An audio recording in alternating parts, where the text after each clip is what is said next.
singing low while I pop a bottle off of your chain swing.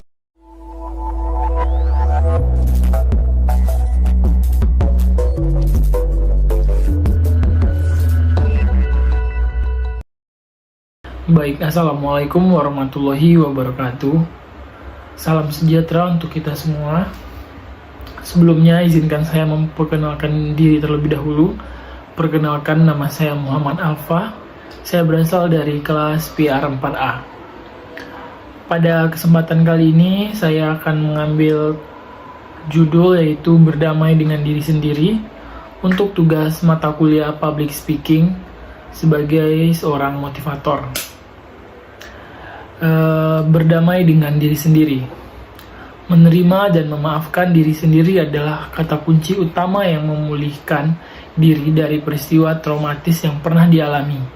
Akan tetapi, keduanya merupakan hal yang sangat sulit dilakukan. Mengapa demikian? Karena sendiri mungkin masih menyangkal bahwa peristiwa traumatis yang telah menimpa kita belum bisa menerima bahwa kita kehilangan orang yang dicintai, kehilangan sesuatu yang berharga, dan kehilangan kontrol atas hidup yang kita lakukan ini secara mendadak atau tiba-tiba. Kita diliputi perasaan bersalah yang sangat kuat karena merasa tidak mampu melakukan suatu peristiwa yang terjadi. Apapun yang kita lakukan, suatu peristiwa traumatis terjadi merupakan tindakan terbaik dan termungkin yang bisa kita lakukan dalam situasi penuh tekanan. Menerima dan memaafkan bukan berarti kita melupakan. Menerima dan memaafkan artinya tidak membenci diri sendiri. Menerima bukan sekedar mengakui terjadinya peristiwa traumatis tersebut, tetapi juga menerima segala dampak yang muncul sesudahnya. Dan berdamai dengan diri sendiri itu sebenarnya sangat sulit dilakukan. Tetapi jika kita tidak merasa siap untuk melakukannya, oleh karena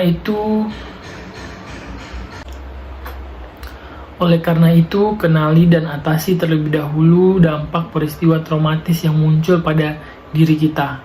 Apakah itu perasaan marah, duka, bersalah, frustasi, ataupun takut.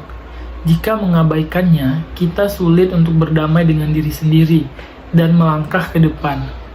Siap atau tidak, hidup terus berjalan. Banyak peristiwa baru yang akan terjadi, banyak wajah baru yang akan masuk dalam kehidupan kita. Kemudian berikut ini saya akan memaparkan beberapa hal yang mungkin bermanfaat dalam proses berdamai dengan diri sendiri. Yang pertama itu, sadarilah bahwa kita semua memiliki kemampuan dan daya tahan untuk menghadapi situasi-situasi sulit, termasuk trauma.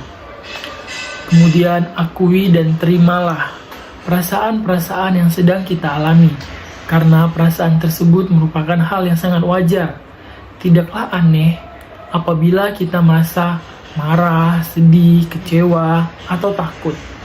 Cobalah untuk menerima dan mengapresiasi perasaan tersebut dengan tepat dan sewajarnya, dan tidak berlebihan. Jika ingin menangis, menangislah. Jika merasa membutuhkannya, terkadang menangis dapat membantu untuk melepaskan emosi. Berbagai perasaan dengan orang yang kita percaya juga dapat membantu untuk mengurangi beban, sehingga kita dapat merasa lebih baik ke depannya dan meneruskan kehidupan. Kemudian kita dapat menuliskan apa yang kita rasakan pada selai kertas atau bahkan buku harian.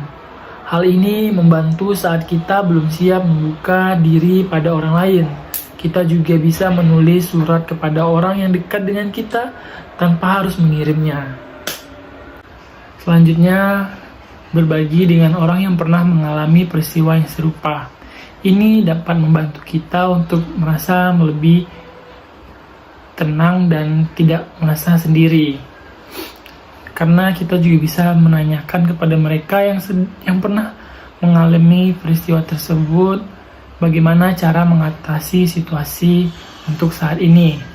Kemudian sadarilah bahwa memulihkan diri seringkali membutuhkan waktu yang tidak singkat dan proses yang tidak mudah. Karenanya kita perlu bersabar, terhadap diri sendiri dalam menjalaninya. Kemudian hargai keberhasilan yang kita capai. Sekecil apapun itu, bandingkanlah kemajuan diri kita sekarang dengan apa yang kita lakukan dan dengan kita yang dulu. Misalnya setelah peristiwa traumatis kita sama sekali tidak berani keluar rumah. Sekarang kita mulai berjalan-jalan di kompleks perumahan. Sebelumnya kita harus didorong orang lain untuk menghubungi lembaga pendamping. Sekarang kita sudah bisa menghubungi dan mengatur jadwal kita sendiri. Kemudian lakukan kegiatan yang positif. Seperti jika kita berminat kepada musik, kita dapat bermusik, berkebun, mendekatkan diri kepada Tuhan Yang Maha Esa. Kemudian bersantai. Jika mengalami sulit tidur, minum minuman hangat sambil mendengarkan musik yang rileks. Atau dapat juga menonton film yang kita sukai. Sebaiknya hindari kafein atau obat tidur yang dapat membahayakan kesehatan kita. Kemudian yang terakhir, menserahkan kehidupan kita kepada Yang Maha Kuasa. Apapun yang terjadi di dunia ini pasti atas kehendak Tuhan Yang Maha Esa. Oleh karena itu, mari kita serahkan diri kita kepada Tuhan Yang Maha Esa, karena Dia yang mengatur. Dan hanya sekian yang dapat saya sampaikan pada pertemuan kali ini. Saya akhiri. Wassalamualaikum warahmatullahi wabarakatuh.